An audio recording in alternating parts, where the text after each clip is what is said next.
Hello students, welcome to accounts with Kanak. मैं हूं कनक ma'am और हम लोग अकाउंटिंग टर्म्स को आगे बढ़ाते हैं। तो पिछले क्लास में हम लोग 25 अकाउंटिंग टर्म्स हम लोग पढ़े थे। आज नेक्स्ट टर्म 26 नंबर। 26 नंबर क्या है? तो डिस्काउंट। ठीक है, डिस्काउंट क्या है? तो डिस्काउंट जो है उसका मतलब क्या होता है कि जितना दाम है, जितना लिस्ट प्राइस है, उससे कम दाम में अगर गुड्स मिलता है तो वो डिस्काउंट कहलाता है। डिस्काउंट दो कैटेगरी में बांटा हुआ है। ठीक है, टू टाइप्स का है डिस्काउंट, टू टाइप्स का है। ठीक है, टू टाइप्स में कौन कौन? तो पहला डिस्काउंट कहता है कौन सा? तो कहेगा ट्रेड डिस्काउंट। ट्रेड डिस्काउंट क्या है? तो इसमें लिखिए discount allowed by seller at fixed percentage on list price is trade discount. कहने का मतलब क्या कि सेलर जो है वो जो लिस्ट प्राइस है उस पे एक फिक्स्ड परसेंटेज से अगर डिस्काउंट देता है तो वो ट्रेड डिस्काउंट कहा जाता है। ट्रेड डिस्काउंट का खासियत यह है कि ये कहीं भी कैश मेमो में लिखा नहीं जाता, इसीलिए इसका कोई रिकॉर्ड मेंटेन नहीं होता है, अकाउंटिंग रिकॉर्ड्स नहीं होता है। नेक्स्ट क्या है? दूसरा टाइप है कैश डिस्काउंट। कैश डिस्काउंट क्या है? तो discount allowed by seller for making prompt payment is cash discount. ठीक है, कहने का मतलब क्या कि सेलर जब डिस्काउंट देता है, क्यों डिस्काउंट दे रहा है? क्योंकि टाइम से पैसा दे दिया गया। ठीक है, तो अगर टाइम से पैसे देने की वजह से सेलर को डिस्काउंट देता है तो वो कहता है कैश डिस्काउंट। तुरंत पैसा दे दिया तो जो डिस्काउंट मिल रहा है वो कैश डिस्काउंट है। ठीक है, नेक्स्ट टर्म आ जाते हैं। नेक्स्ट टर्म है क्या? एंट्री। एंट्री क्या है? When a transaction is recorded in books of account,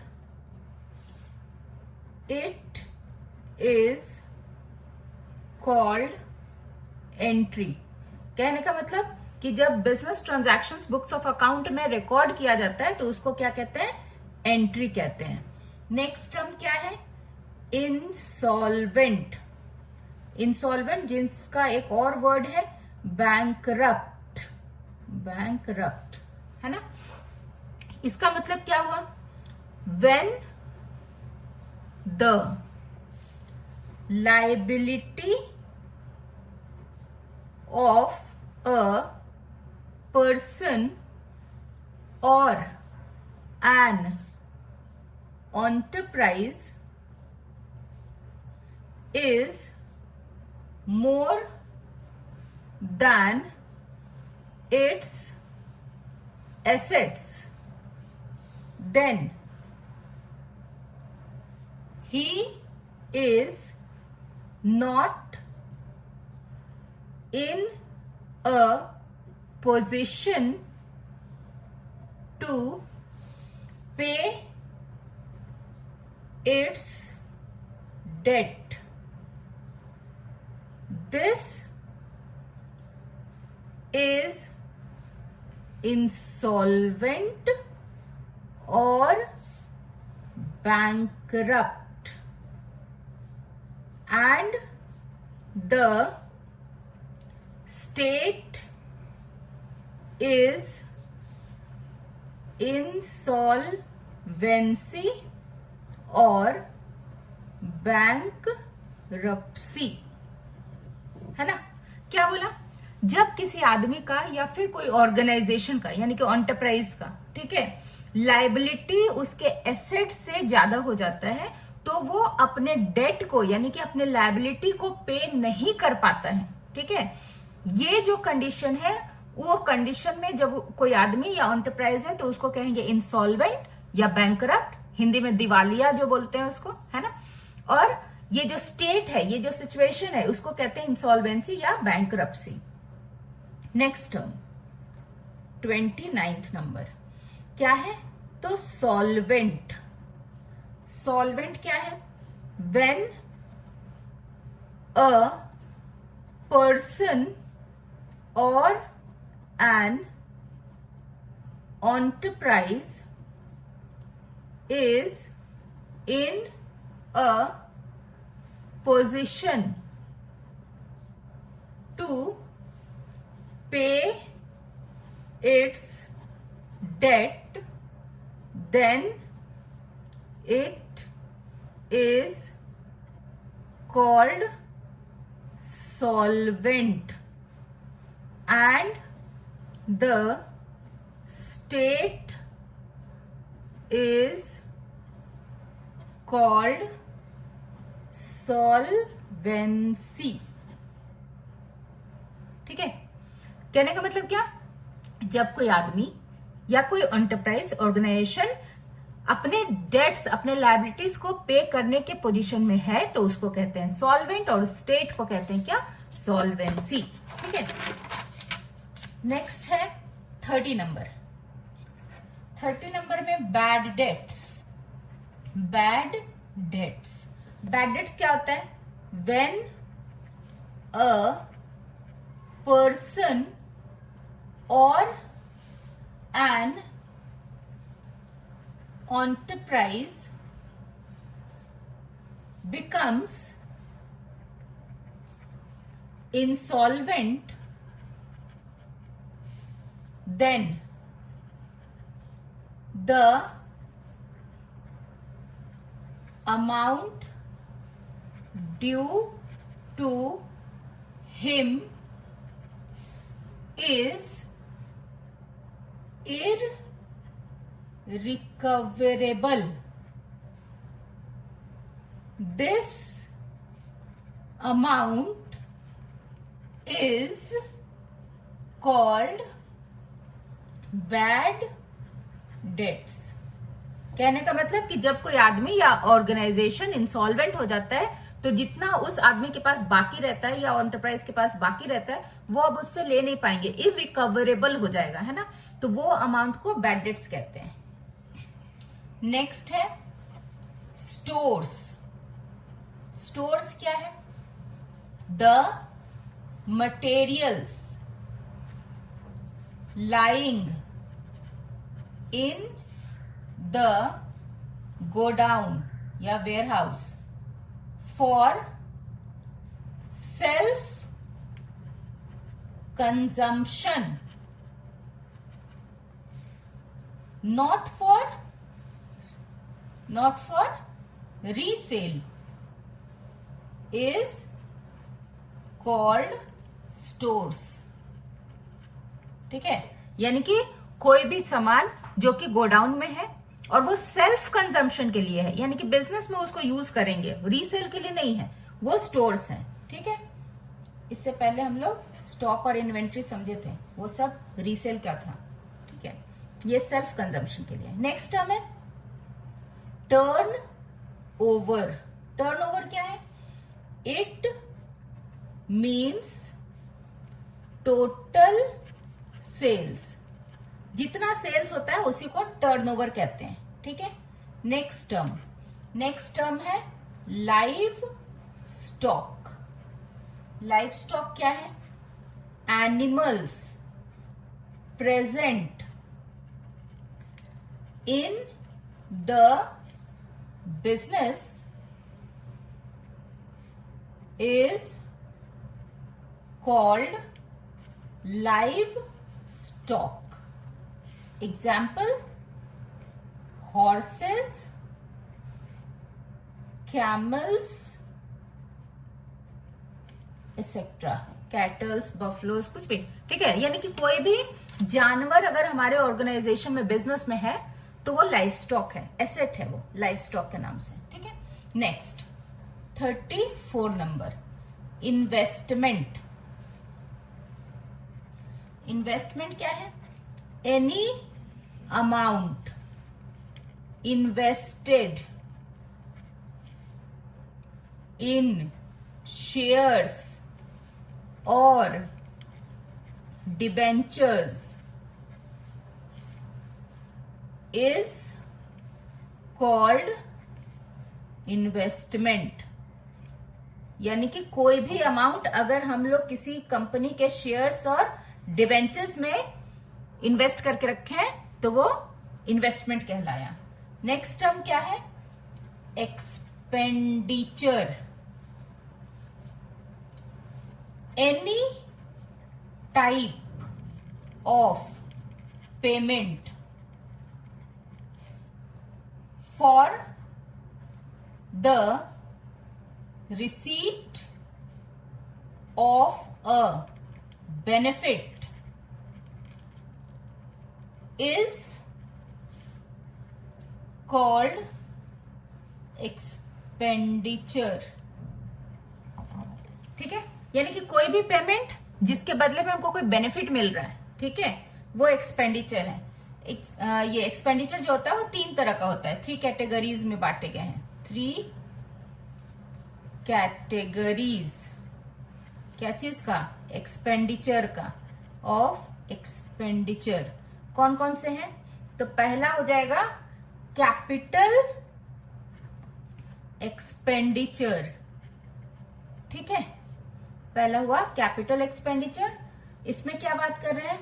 तो any expenditure which is incurred in acquiring or increasing the value of fixed assets is called capital expenditure। ठीक है, expenditure सही है। तो क्या बात कर रहे हैं? कैपिटल एक्सपेंडिचर क्या है? तो कैपिटल एक्सपेंडिचर है कि कोई भी एक्सपेंडिचर जो कि हम एसेट्स को, फिक्स्ड एसेट्स को खरीदने में अगर खर्च किए हो, या फिक्स्ड एसेट्स का कैपेसिटी को इंक्रीज करने में, उसका वैल्यू को इंक्रीज करने में खर्च किए हो, तो वो कैपिटल एक्सपेंडिचर है। ठीक है, ये कैपिटल एक्सपेंडिचर का बेनिफिट जो है मोर देन 1 ईयर मिलेगा, है ना, लिख ही देते हैं। The benefit of such expenditure is derived, ठीक है, हाँ derived ही ठीक है, derived in more than 1 year। ठीक है, ये हुआ कैपिटल एक्सपेंडिचर। नेक्स्ट क्या है? तो नेक्स्ट हम लोग बात कर रहे हैं क्या? तो रेवेन्यू एक्सपेंडिचर के बारे में। रेवेन्यू एक्सपेंडिचर कहाँ लिखे? यहां लिखते हैं, रेवेन्यू एक्सपेंडिचर। रेवेन्यू एक्सपेंडिचर, ठीक है। रेवेन्यू एक्सपेंडिचर क्या है? Any expenditure which helps in maintaining the existing earning capacity is called revenue expenditure, है ना। कहने का मतलब क्या कि कोई भी एक्सपेंडिचर जो हम लोग का अभी अर्निंग कैपेसिटी है उसको मेंटेन करने में लगता है, खर्च होता है, वो रेवेन्यू एक्सपेंडिचर है। इसका बेनिफिट क्या है? तो बेनिफिट जो है सिर्फ करेंट ईयर में ही मिलता है, ठीक है, तो इसका भी लिख लो। The benefit of such expenditure is derived